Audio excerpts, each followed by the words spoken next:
Thank you very much to Familiar Faces. Thank you for the shouts like I was somebody famous to my EP Lab staff. So we'll go ahead and get started. Today's talk is on inpatient and outpatient management of atrial fibrillation. So I have nothing to disclose, not famous enough yet.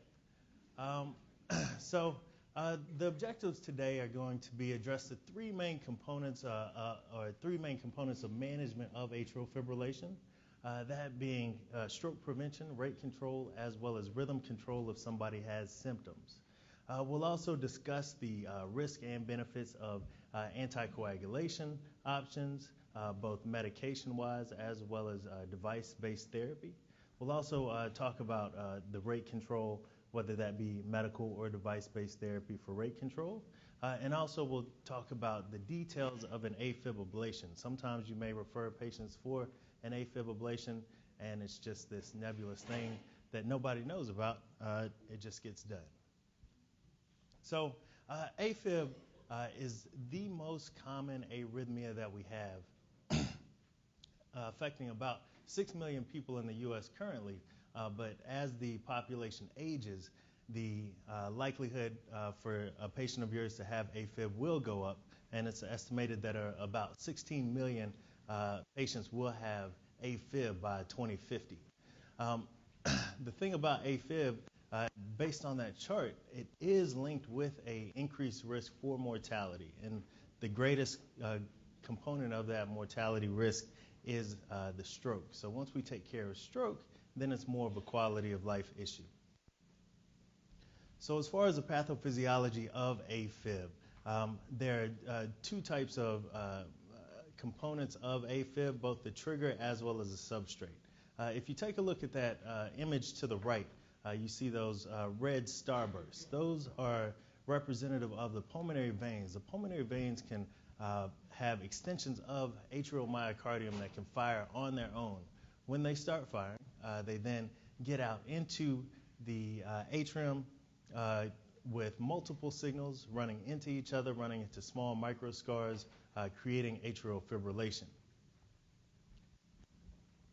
In addition to those pulmonary veins that are firing, there are two components of the autonomic nervous system, both a vagal input as well as these localized ganglionic plexi, which help either trigger AFib or promote the continuation of AFib once it starts. As you can see from these ganglionic plexi, they are extremely close to the os of the pulmonary veins, and when we actually do an ablation, if you keep this picture in mind for one of our later slides, you'll see that when we do an ablation, we're not only isolating the pulmonary veins, but also affecting these ganglionic plexi. So some of the hemodynamic effects of AFib includes a decreased stroke volume, shortened diastole, increased left atrial pressure and volume, as well as aortic valve regurgitation, and then the irregular rapid ventricular rate. All of these increase the symptoms of AFib. Patients may present with a flip-flopping in their chest, shortness of breath, lightheadedness, just general fatigue, sometimes chest pain. Some of the risk factors for development of atrial fibrillation include structural heart disease, whether that be heart failure, valvular myopathies, hypertension, age, diabetes, being male, as well as hyperthyroidism. So when we classify atrial fibrillation, we break it down into different components. After that first episode of AFib with the recurrence, that's when we determine what type of classification we have. So if an AFib episode lasts less than 7 days, usually less than 48 hours, then it's considered paroxysmal. Or if you cardiovert somebody within 48 hours, it's considered paroxysmal. If you last more than 7 days, it's considered persistent. Long-standing persistent AFib is anything that lasts for more than a year. And then if we have decided that we're not going to try to return somebody to something, then we will label it as permanent AFib. So once again, I'm going to keep driving this home. The three mainstays of treatment: stroke prevention, rate control, and rhythm control, and we'll approach them in that order, pretty much by order of importance. So with stroke prevention, we can use either medications or device-based therapy. When we determine somebody's risk factors for stroke, we end up using our CHADS-VASc score. Our CHADS-VASc score is a 9-point scale that determines somebody's risk for stroke. The C stands for congestive heart failure.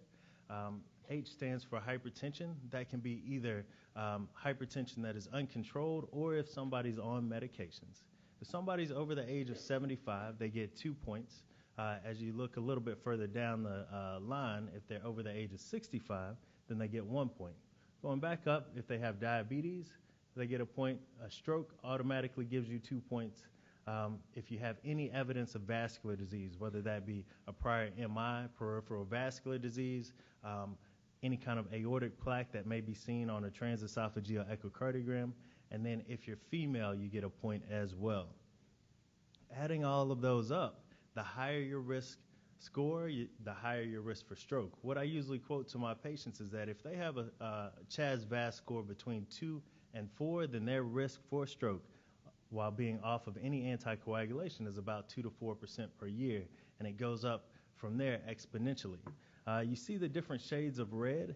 Anybody who has 2 or more is considered high risk. If they have 1 point, they're considered intermediate risk, and if they have 0, they are low risk with the same risk as the general population for developing stroke. In addition to the risk for stroke, we also evaluate their risk for bleeding. This is the has-bled score. Each of these letters corresponds to a certain risk factor.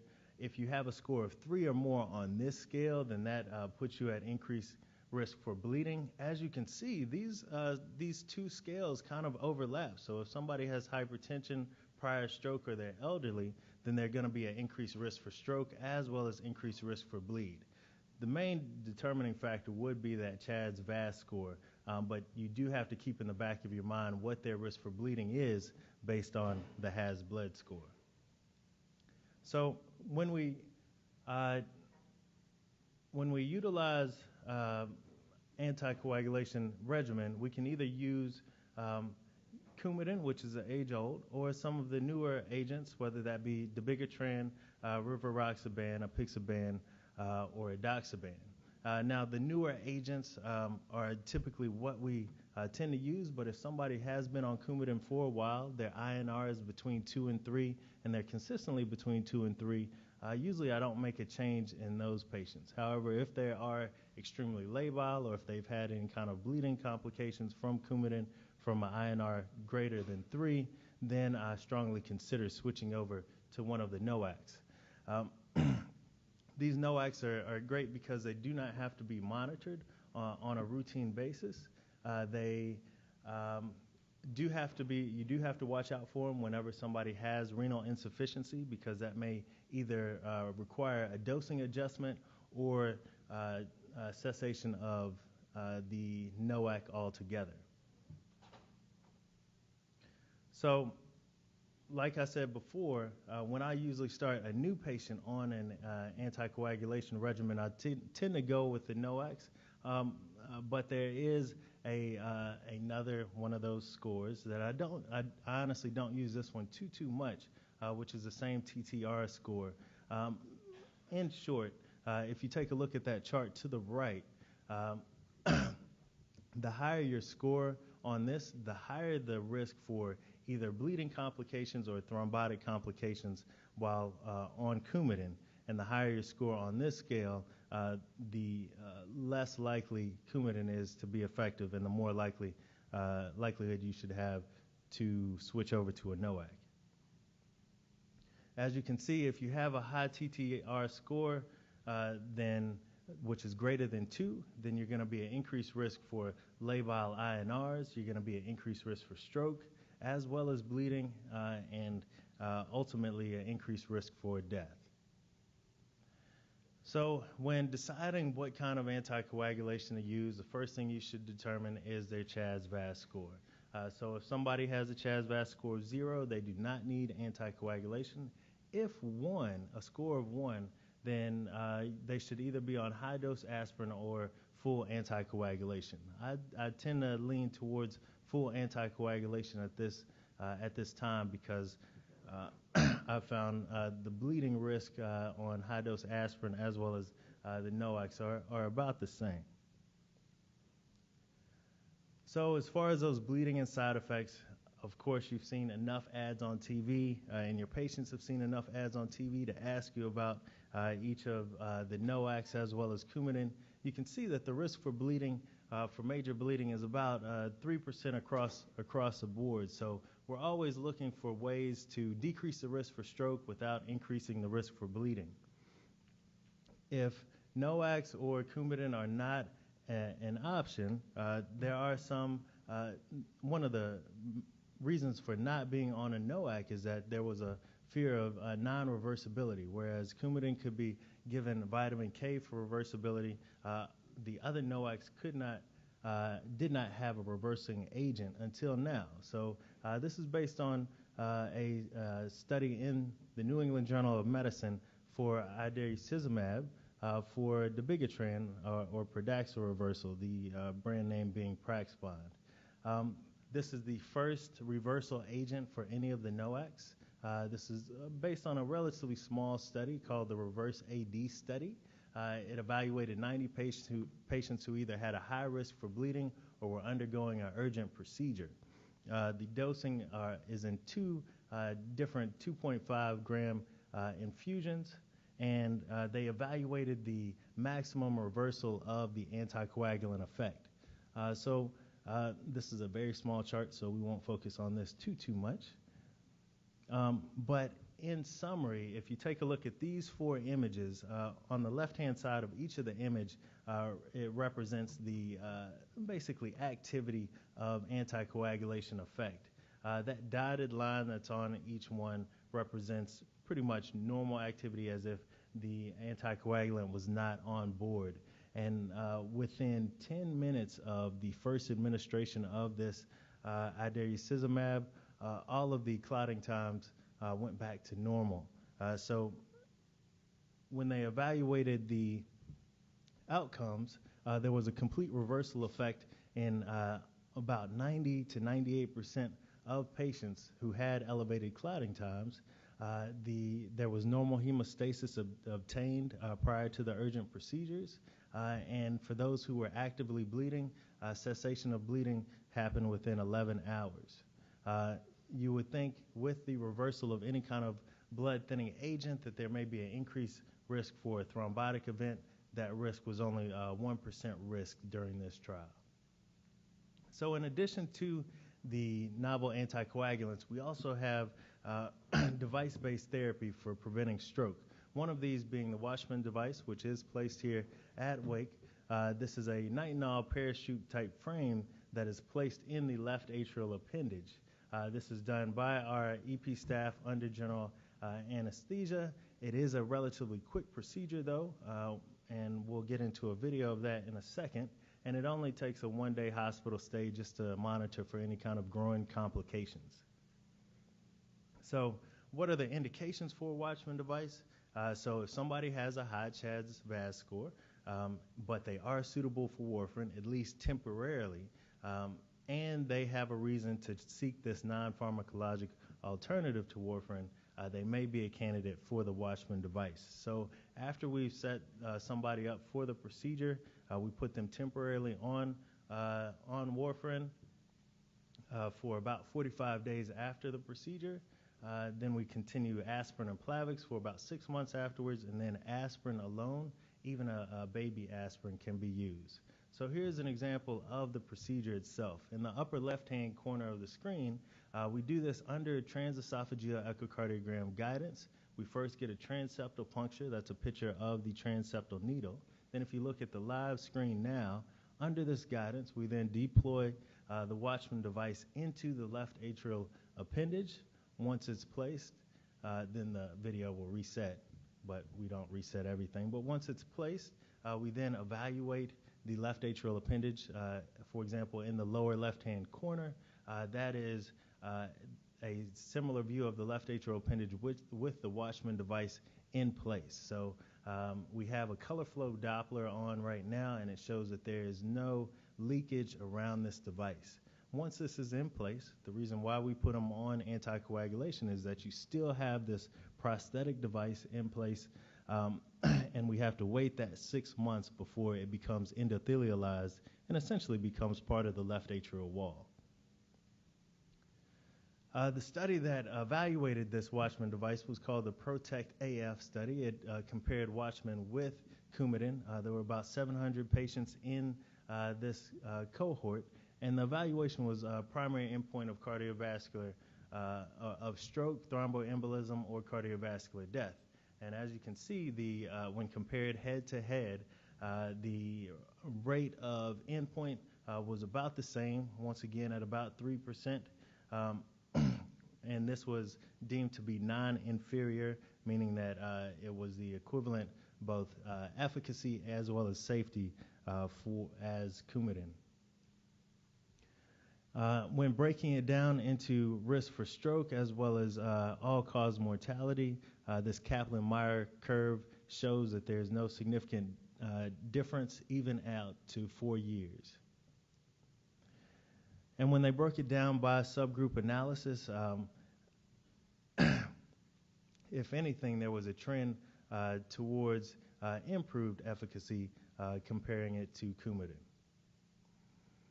In the intention to treat analysis, it was definitely non-inferior, but there was, as stated before, there's a trend towards efficacy with that risk ratio being less than 1, but still spanning 1.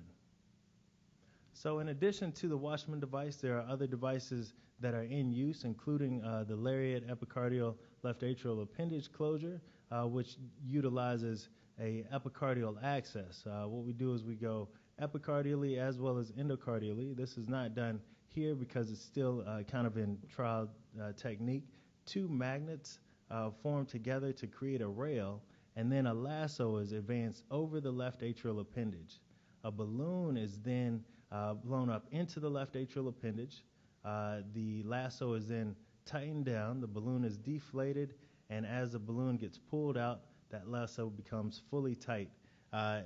Then from that venogram, you can see that the left atrial appendage is completely walled off and there's no residual left atrial appendage.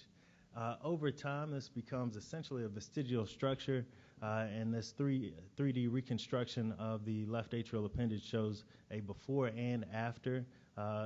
In the before image, you can kind of make an outline of that chicken wing formation of the left atrial appendage, and then afterwards, on repeat evaluation, there's no presence of a appendage whatsoever.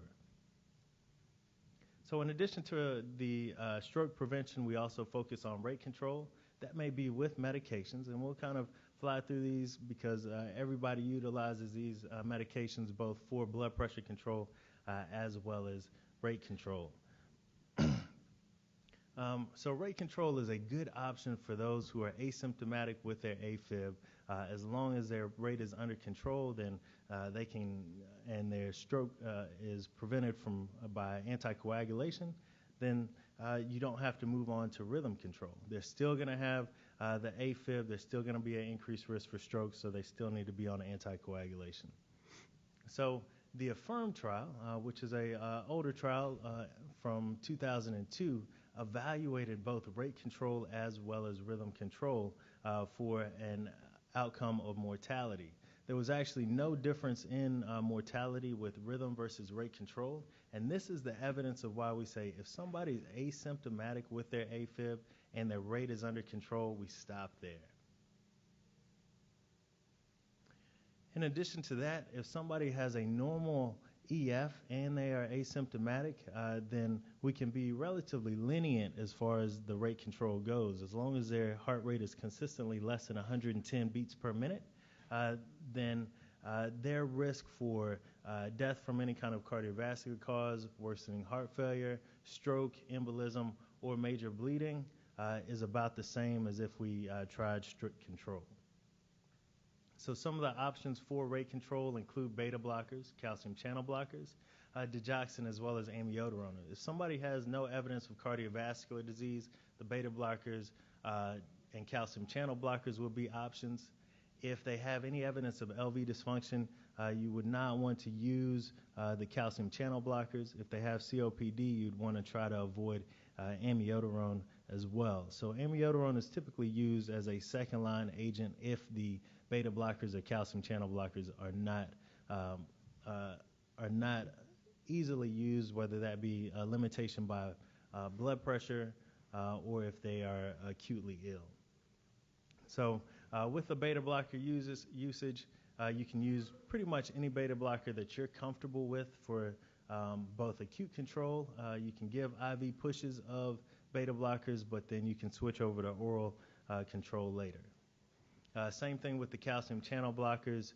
You have both IV as well as PO forms. Usually once we have somebody under rate control with something such as a diltiazem drip, we switch over to short-acting calcium channel blockers as an inpatient. Once we are able to get to the 24-hour requirement, we then switch over to long-acting beta blockers for outpatient use. Long-acting calcium channel blockers. So as far as the indications for it, a beta blocker, calcium channel blocker should be used for rate control. It can be used in the acute setting. You want to keep the ventricular rate within a physiologic range when exercising.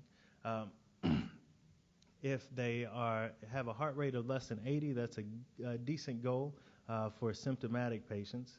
If somebody is critically ill and they are hypotensive or septic, amiodarone is a very valid choice at the slight risk for acute conversion of about 25%.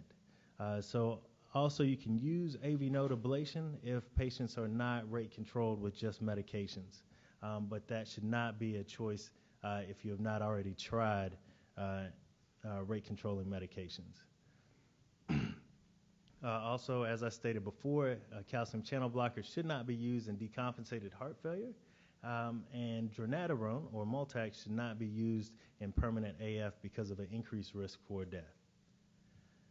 So I talked about DIG as a possible use. It is a good use short term, but long term I tend to stay away from the use of digoxin for rate control. And this is based on the TREAT AF study, which is a large VA database study that evaluated patients who had non-valvular AFib.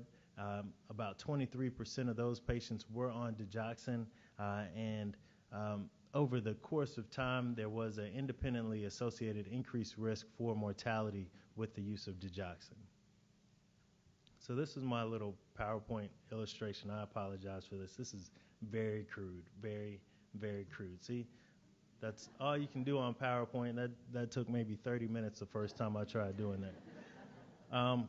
So this is AFib with RVR. So with that, with the drugs that we use, once we get it under control, then the ventricular response is lower. We look for the lower ventricular response to decrease the symptoms. If medications do not work, then we can choose an AV node ablation and pacemaker. So the AV node ablation cuts out the communication between the top and bottom chambers of the heart. The AFib continues to occur in the atrium, but the ventricle is not responding whatsoever. When you don't have that response, then the ventricle usually beats at about 30 beats per minute. That is not good for sustaining a good quality of life or even sustaining life. So that's why we have to put in a pacemaker. So pacemakers can be transvenous. This is an example of a transvenous pacemaker. If somebody is in permanent AFib, we typically only put one lead down into the ventricle. If they have paroxysmal AFib, but those paroxysms lead to a rapid ventricular response, then they have dual chamber pacemakers. But one thing that Wake does do, and we were the first ones to place this in the region, is the leadless pacemaker. This is the microtranscatheter pacemaker. It's placed through groin access into the right ventricle. It allows pacing. Everything is right there in that component. So there are no transvenous leads. The pacemaker, the battery, everything is right there, and it can last for up to 12 years at a time. There are specific indications for this. Oops. Can we play that? There are specific indications for this. The specific indications are if somebody has an indication for a single chamber pacemaker, then they can have this device. So our common indication is somebody who has chronic atrial fibrillation, but either slow response themselves, or if we're about to do an AV node ablation, then this will be a good choice going forward. So as I said, this is a video outlining what we do. We end up getting access into the femoral vein.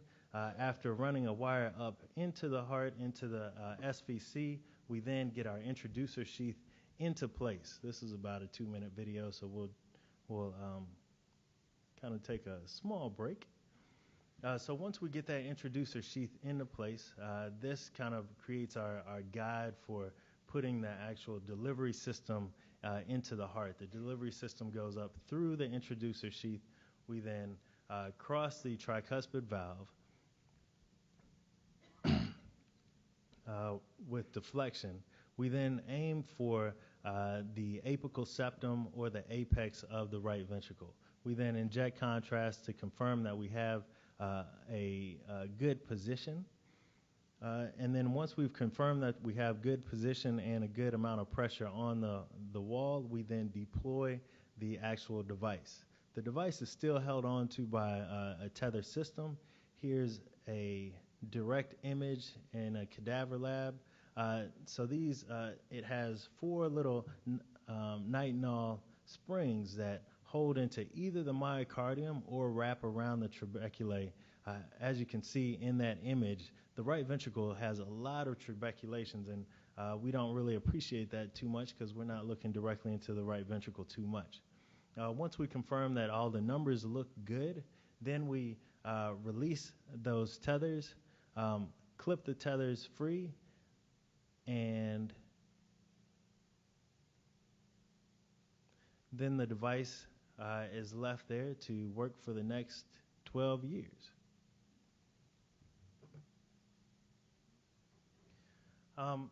So if somebody has a low EF, then they probably wouldn't be a good candidate for this.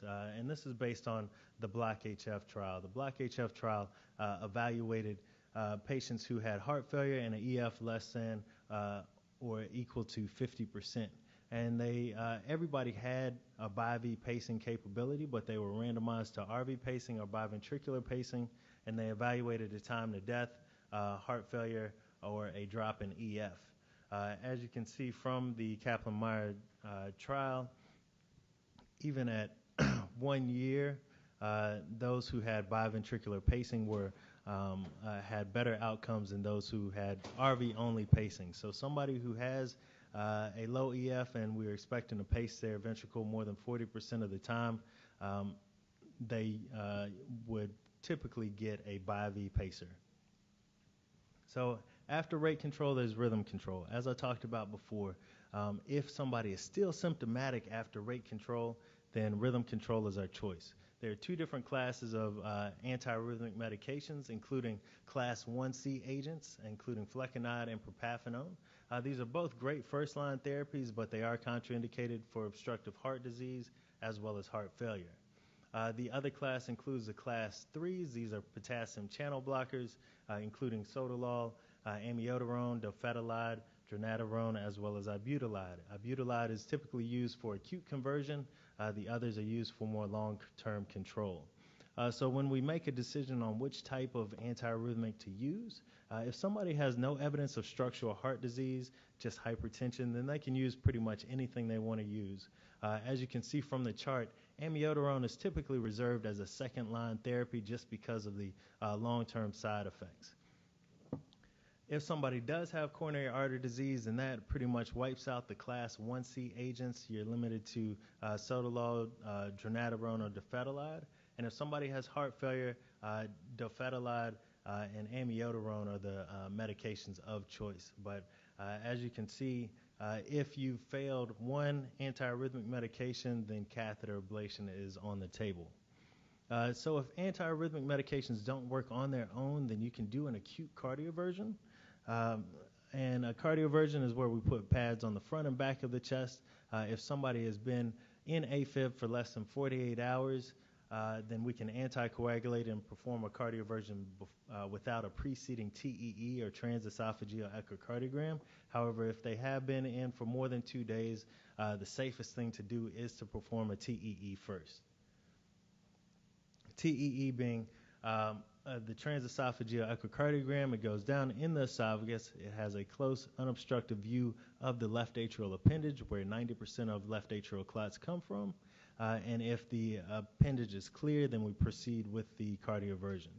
The main risks for this procedure include aspiration as well as esophageal perforation. The risk for that is less than 1 in 500.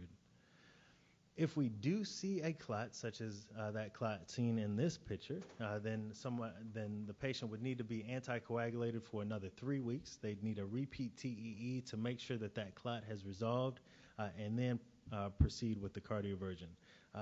The reason why we do that repeat TEE is that sometimes that clot doesn't resolve after 3 weeks. I've had one patient where it took 8 months of repeat TEEs before that clot had fully resolved, before she could return to sinus rhythm. So if antiarrhythmic medications do not work, if you failed one or if you've been intolerant to one medication, then they can be referred to EP for an ablation.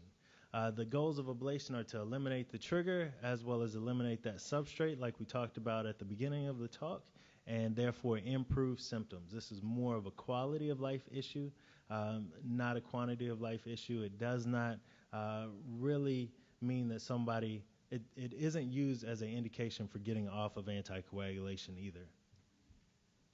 So we talked about this, and I'm going to drive this home. If somebody has failed or intolerant to one antiarrhythmic medication, then AFib ablation is on the table. So with our procedures, we usually get a pre-op CT scan that shows the left atrial anatomy.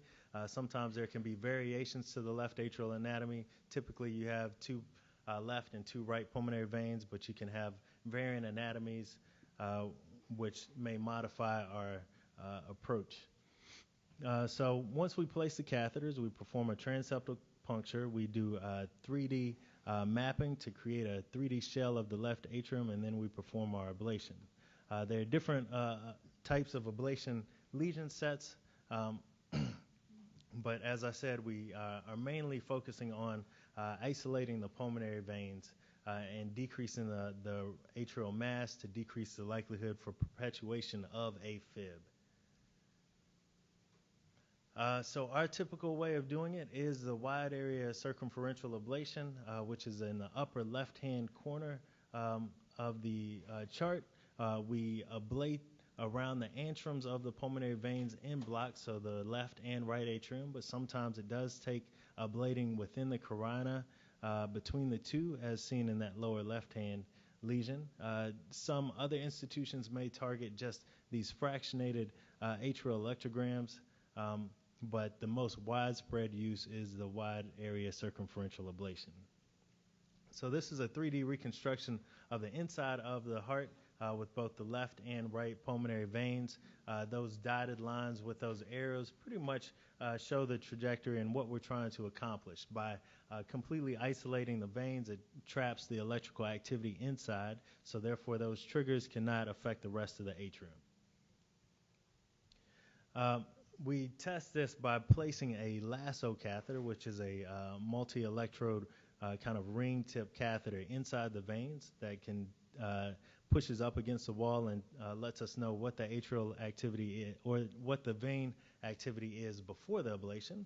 And we look to make sure that we have complete entrance and exit block. So at baseline, an active pulmonary vein that is communicating with the atrium will have a sharp signal. But once we've completed that line to isolate the pulmonary veins may fire on their own, as shown in that middle picture, independent of the atrium or the rest of the heart. As you see the 2 arrows in the middle picture showing the pulmonary vein firing, but if you take a look at the top 3 lines, you can see QRS complexes just marching through that. We also test exit block by pacing around the pulmonary veins, so that if we see capture and it does not get out to the rest of the atrium, that has proven both entrance and exit block. We also give adenosine challenge to open up any small gaps that we may have missed on the first go-round. So for long-standing persistent AFib, we tend to go in a stepwise fashion, but recent studies have shown that if you just focus on that wide area circumferential ablation, it's just as good as more extensive lesion sets. So we try to avoid doing too many lines because that increases the risk for atrial flutters and atrial tachycardias in the future.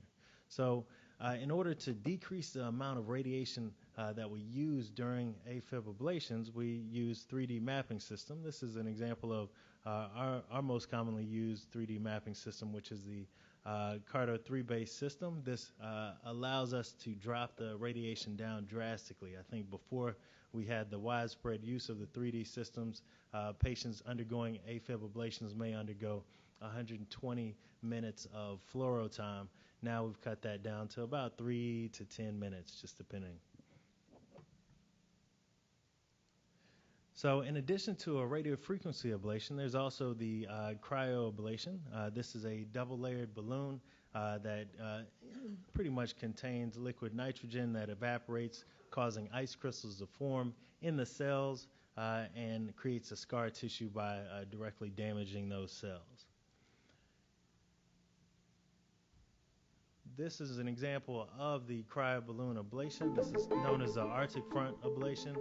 I don't have to have the sound with it, but so with the Arctic front ablation, what we do is we do the same transeptal technique to get over from the right atrium to the left atrium.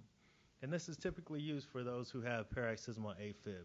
Here you see an active pulmonary vein.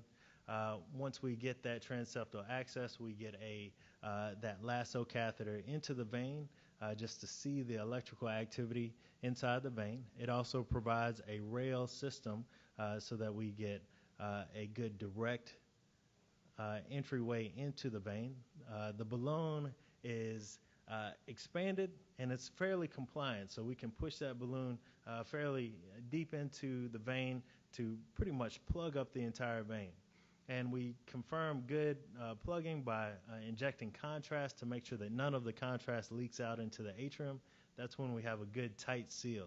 Once we've confirmed that, we turn on the ablation catheter, and it ablates in a hemispheric fashion through 8 jets. This freezes the tissue to about negative 60 degrees Celsius. So that freezing and thawing technique, which the freezing lasts for about 3 minutes, then creates that scar. That white line that you see there kind of represents a scar and the trapped electrical activity. So you say, well, which one is better for my patient? Honestly, both of them have about the same efficacy, and this was proven in the Fire and Ice trial. It paired both the radiofrequency ablation with the balloon catheter ablation. It evaluated over 750 patients who had symptomatic paroxysmal AFib, so no persistent AFib, who were refractory to antiarrhythmic therapy. And they evaluated a time to analysis event. So if they've had a recurrence of AFib lasting more than 30 seconds, any kind of atrial flutter, atrial tachycardia, needing antiarrhythmic medications to control, or needing a repeat ablation. And when compared head-to-head between the two, there was no significant difference in the outcome going forward.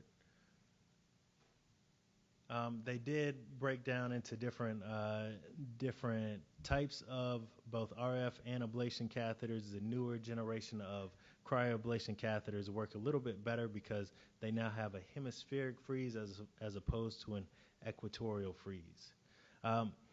And this was built as a non-inferiority trial, so it reached non-inferiority. There was no trend either way as far as efficacy. As far as safety, there was a slight increased risk for damaging the phrenic nerve with the cryoballoon when compared to the radiofrequency ablation. So I know that this looks to be a low success rate, but this is once again the combination of multiple things, including recurrent AF, as well as the use of antiarrhythmic therapies. A big win for any kind of ablation is if we don't need to use antiarrhythmics. That's a big win. A partial win is if the combination of ablations and antiarrhythmics maintain sinus rhythm. And then if we do not reach either of those endpoints, then we consider a repeat ablation. But long-term, the success rate of antiarrhythmic therapies can be anywhere between 20 and 40%. Amiodarone is kind of on that higher end of 40 to 50%, but the success rate for an ablation is about, I quote, about 70 to 80%. And that's why if somebody has had one ablation, I always tell them to expect to have a second ablation at some point in time in the future. So long-term follow-up, like I said, there's no cure for AFib. There's still a decent recurrence rate of about 25% at 5 years. But like I said, once we get their risk for stroke under control, it's more of a quality of life issue going forward.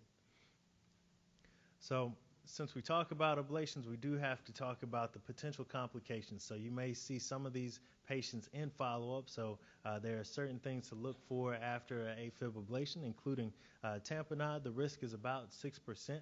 This may be a slow or sudden fall in blood pressure that is not explained, that can respond somewhat to fluid-based therapy. This image right here is an image of a intracardiac echo that shows this pericardial effusion. The pericardial effusion, I only have one pointer and multiple screens, so I don't know what screen to point to.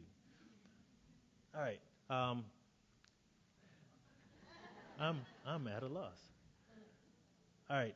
Here's a better one that has labels. So this is a surface transthoracic echocardiogram in left parasternal long view that shows both the right ventricle, left ventricle, and then behind the left ventricle you see that PE that stands for the pericardial effusion.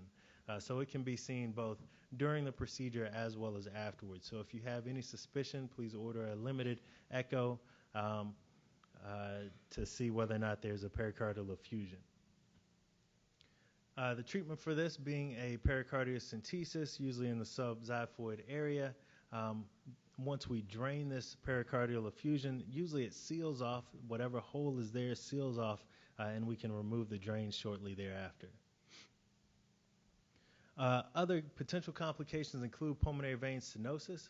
When we first started ablating the pulmonary veins, we would ablate within the pulmonary veins, and this would create this stenosis, but that's why we tend to stay in the atrium around the antrum of the pulmonary veins to limit the risk for stenosis. Some of the presentations, and this can happen weeks to months later, you can have increased chest pain, shortness of breath, just recurrent lung infections that should increase your suspicion for possible pulmonary vein stenosis. If it's just a mild amount, less than 50% in the diameter, usually not a problem. They're usually only symptomatic once they get more than 70% stenosis, just about like with coronary artery disease. And the treatment is about like coronary artery disease too, whether that be balloon angioplasty or a stent in the pulmonary vein. One of the most dangerous complications to this procedure, and this is the reason why we try antiarrhythmics first, is esophageal injury, especially atrioesophageal fistula. The risk of this is extremely, extremely low. I have not had this, but we have seen this transfer into our hospital at points in the past. The risk is less than 1 in 1,000, but if this does happen where the atria and the esophagus communicate, then that's a greater than 80% mortality. So this can manifest usually about 2 to 4 weeks after the procedure. A patient may come in with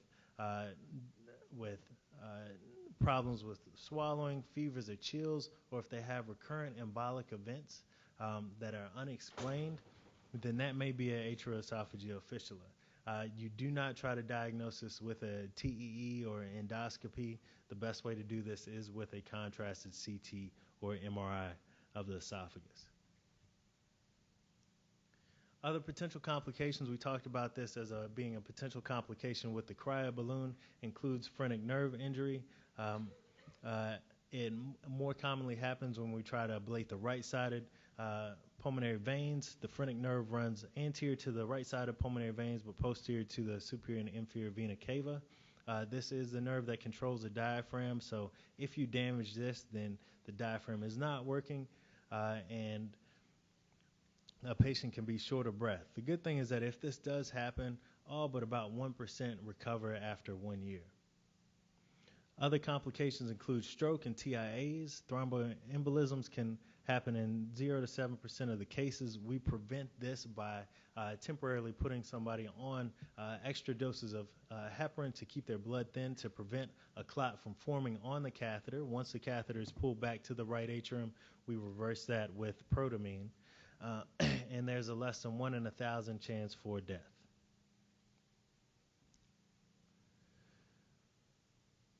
So some of the take-home points that I want to drive home are that AFib ablation, since that's what we do, is a Class 1 indication if somebody's failed antiarrhythmic therapy. It's a Class 2A if they choose to choose ablation as a first-line therapy. If somebody has a high-risk score of stroke, so a CHAS-VAS score of greater than 2, preferably greater than or equal to 1, they should be on anticoagulation. And also know the potential complications of AFib ablation and make sure that you inform your patients about these risks and what to look for after an ablation.